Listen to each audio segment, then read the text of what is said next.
మిగతా వాళ్ళది విషయాల్లో ఇప్పటికీ కేసులు నడుస్తున్నాయి, అరెస్టులు జైళ్లు వ్యవహారం కూడా నడుస్తుంది, బెయిళ్లు ఇట్లాంటివి కూడా. సునీల్ కుమార్ని ఎట్టి పరిస్థితుల్లో ఈ 5 ఏళ్లలో ఆయన పవర్లోకి రానియడు.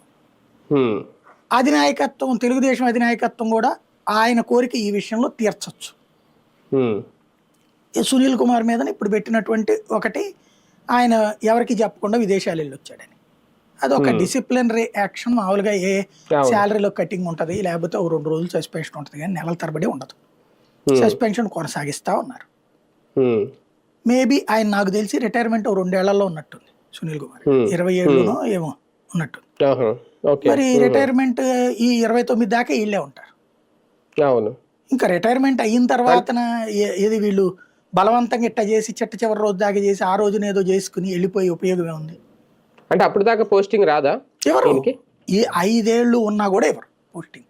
అంటే ఈయనకి సస్పెండ్ అనేది ఎంతకాలం ఉంటుంది సార్? మహా అయితే 6 నెలలు, దాన్ని పొడిగిస్తారు. ఎంతకాలం పొడిగించగలుగుతారు? ఏబి వెంకటేశ్వరరావు గారు 5 ఏళ్ళు అవ్వాలా?